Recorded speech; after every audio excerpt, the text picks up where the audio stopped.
Everyone, welcome to my channel. My name is Sonia. Air travel world के safest mode of transportation में से एक माना जाता है। किसी भी और मोड ऑफ ट्रांसपोर्टेशन के कंपैरिजन में ये एक ऐसा मोड है जिसमें सबसे कम एक्सीडेंट्स और इंसिडेंट होते हैं। इसका एक सबसे बड़ा रीजन ये है, एविएशन इंडस्ट्री में सेफ्टी को बहुत ज्यादा वैल्यू दी जाती है। सेफ्टी टॉप प्रायोरिटीज पे माना जाता है। इस रीजन की वजह से छोटे से छोटा इवेंट, इंसिडेंट या एक्सीडेंट, हर एक चीज़ों को रिपोर्ट करना इस इंडस्ट्री में कंपल्सरी होता है। इसके बावजूद भी हमने पिछले कई सालों में देखा है कि कोई ना कोई एक्सीडेंट्स होते रहते हैं और हर एक एक्सीडेंट से हमें काफ़ी कुछ सीखने को मिलता है। आज मैं आपको एक ऐसे ही एक्सीडेंट के बारे में बताने जा रही हूँ। 31 मई 2009 को एयर फ्रांस 447 फ्लाइट रियो एयरपोर्ट से पेरिस शार्लेमेन एयरपोर्ट के लिए रवाना हुई थी। ये फ्लाइट एक शेड्यूल फ्लाइट थी और इस फ्लाइट में टोटल ट्रैवल टाइम लगभग 11 से 12 घंटे का था। ये फ्लाइट रात में करीब 10:30 बजे रियो एयरपोर्ट से चली और ट्रैवल करने के करीब 3-3.5 घंटे के बाद ओशनिक रीजन में पहुंच चुकी थी। रीजन में पहुंचने के बाद इसका last contact air traffic control से हुआ था, जिसके बाद एयर ट्रैफिक कंट्रोल से इसका कांटेक्ट टूट गया था। किसी भी ओशनिक रीजन के लिए ये सिचुएशन बहुत नॉर्मल है, क्योंकि उस रीजन में जनरली एयर ट्रैफिक कंट्रोल का रेंज नहीं जाता। ऐसे कंडीशन में ये होता है कि next air traffic control flight के अपने कवरेज में आने का वेट करता है।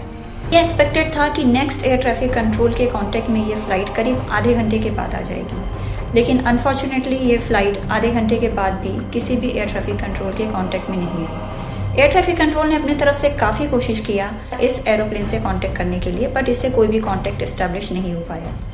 Eight last, as per standard operating procedure BEA, जो कि French civil aviation safety investigation authority है, उसको इंसिडेंट्स के बारे में इन्फॉर्म किया गया।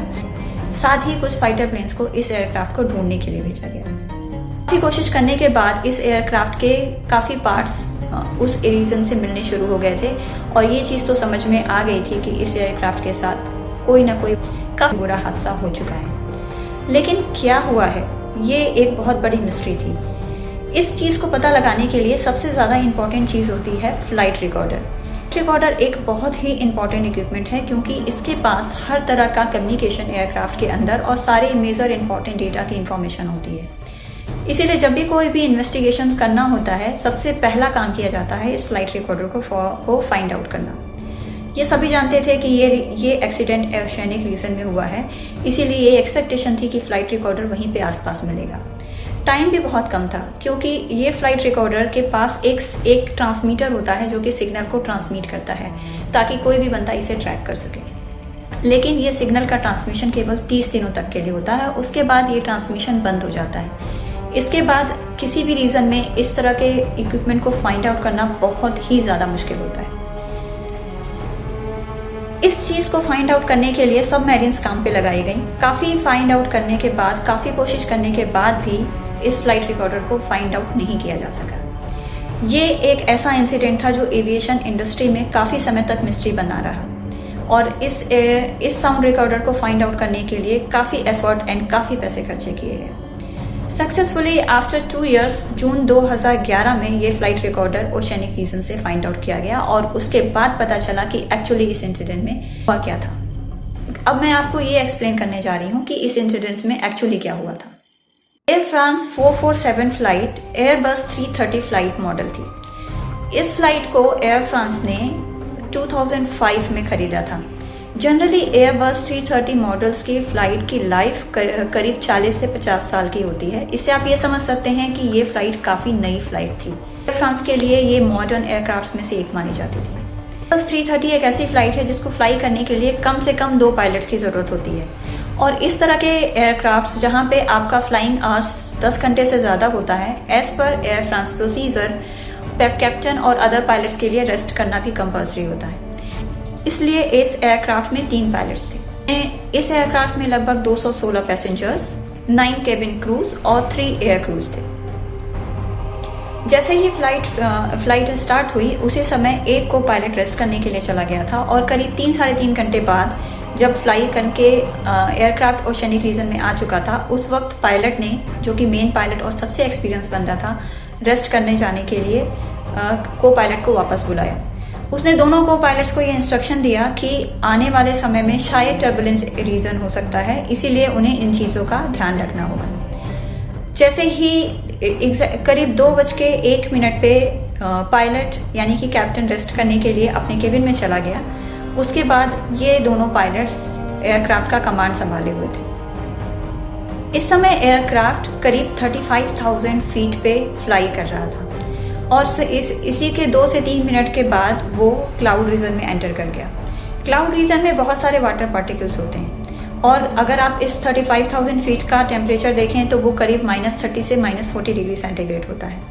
इट मीन्स आइसिंग एक बहुत नॉर्मल सिचुएशन है इस समय के लिए। इसका रिजल्ट ये हुआ कि जो वाटर पार्टिकल्स क्लाउड के अंदर थे वो आइस बनने लगे और उन्होंने तेजी से एयरक्राफ्ट को हिट करना शुरू कर दिया। इस तरह की आइसिंग कंडीशन में ट्रेवल करने से एक और डेंजरस सिचुएशन होती है, क्योंकि एयरक्राफ्ट के सरफेस के ऊपर आइस जमना शुरू हो जाता है। इससे क्या होता है कि बहुत सारे सेंसर्स आइस जमने की वजह से काम करना बंद कर देते हैं, क्योंकि हर एक सेंसर के काम करने के लिए एक एनवायरमेंटल कंडीशन होती है। पायलट ने ऑलरेडी एंटी आइस सिस्टम को ऑन कर दिया था, जो कि इंजन और रोटर्स और many important part of aircraft को आइस होने से बचाता है। अनफॉर्चुनेटली इसके बावजूद भी पिटो ट्यूब, जो कि एयरक्राफ्ट के बाहर में एक सेंसर होता है, उसके ऊपर आइस का फॉर्मेशन बहुत ज़्यादा हो गया था। एयरक्राफ्ट के आउटर सरफेस में 3 पिटो ट्यूब लगे हुए थे और पिटो ट्यूब का सबसे बड़ा काम होता है एयर स्पीड का इंफॉर्मेशन देना। आइस फॉर्मेशन की वजह से इन तीनों पिटो ट्यूब ने एक साथ काम करना बंद कर दिया और इसका रिजल्ट ये हुआ कि एयरक्राफ्ट को एयर स्पीड का डेटा गलत मिलने लगा। इस समय एयरक्राफ्ट ऑटो पायलट में फ्लाई कर रहा था। जब कोई भी एयरक्राफ्ट ऑटो पायलट में फ्लाई करता है उस समय मेन डेटा सेंसर से लेता है। चूंकि पिटो ट्यूब पे ऑलरेडी आइस फॉर्मेशन हो चुका था और एयर स्पीड का डेटा गलत आ रहा था, इस कंडीशन में ऑटो पायलट डिसएंगेज हो गया और ऐसे कंडीशन में पायलट को मैनुअली एयरक्राफ्ट का कंट्रोल लेना होता है।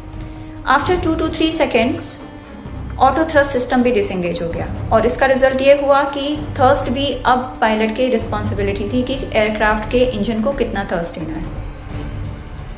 चूंकि एयरक्राफ्ट पहले से ही टर्बुलेंस रीजन में फ्लो कर रहा था, ऑटो पायलट बंद होते ही टर्बुलेंस एयरक्राफ्ट को राइट डायरेक्शन में ड्राइव करने लगा। जो को पायलट था उसने कोशिश किया कि वो एयरक्राफ्ट को लेफ्ट डायरेक्शन में ले जाए, लेकिन उसने लेफ्ट डायरेक्शन में एयरक्राफ्ट को टर्न करने की कोशिश करते करते एंगल ऑफ अटैक डिस्टर्ब करने लगा। सडनली एयरक्राफ्ट में जो स्पीड इंडिकेटर्स थे उसमें स्पीड में बहुत ज़्यादा वेरिएशन होने लगा और एयर स्पीड की वैल्यू 74 नॉट से 52 नॉट्स दिखाई देने लगी।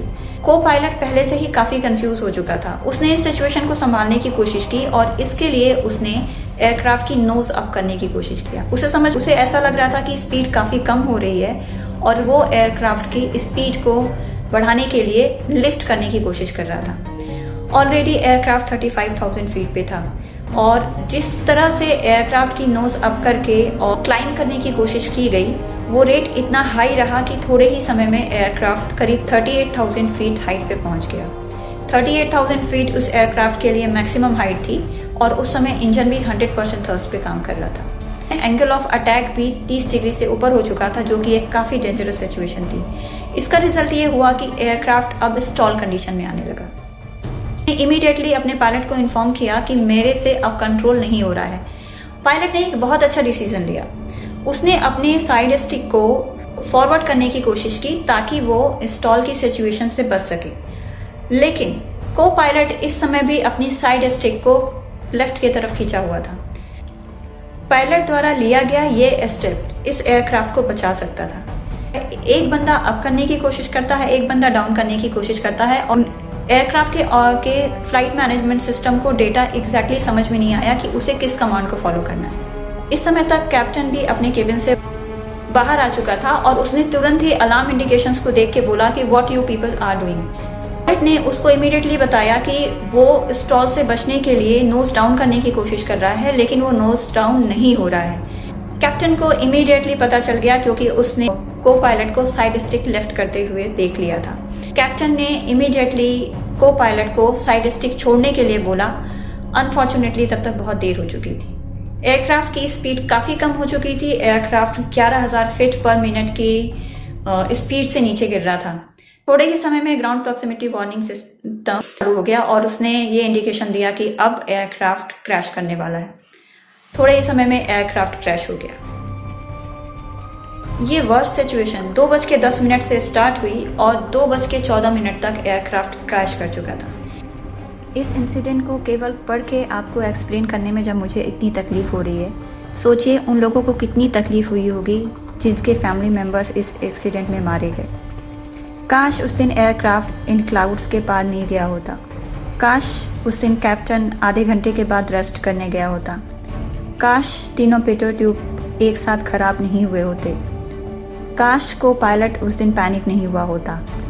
और सबसे इम्पॉर्टेंट चीज़, काश ऑटो पायलट डिसएंगेज नहीं हुआ होता। ये चीज़ एक चीज़ और सोचने को मजबूर करती है कि क्या हम ऑटोमेशन और ऑटोमेटिक सिस्टम के इतने ज़्यादा डिपेंडेंट हो चुके हैं कि हमारी स्किल्स पे इसका कहीं ना कहीं इफ़ेक्ट हो रहा है। DEA ने 2012 जुलाई में अपनी फाइनल रिपोर्ट सबमिट की। उस फाइनल रिपोर्ट में उसने 223 पेजेस की रिपोर्ट बनाई और पूरे एयरक्राफ्ट इन्वेस्टिगेशंस की रिपोर्ट विद हिस्ट्री के साथ प्रेजेंट किया। अगर आप इसके बारे में ज़्यादा इन्फॉर्मेशन चाहते हैं, आप इस रिपोर्ट की लिंक मेरे डिस्क्रिप्शन बॉक्स में पा सकते हैं। ये थी टोटल इन्फॉर्मेशन इस इंसिडेंट के बारे में। आई होप आपको ये इन्फॉर्मेशन पसंद आई होगी, और अगर आपको ये इन्फॉर्मेशन पसंद आई तो प्लीज़ इस चैनल को सब्सक्राइब और शेयर करना मत भूलिए। Thank you very much.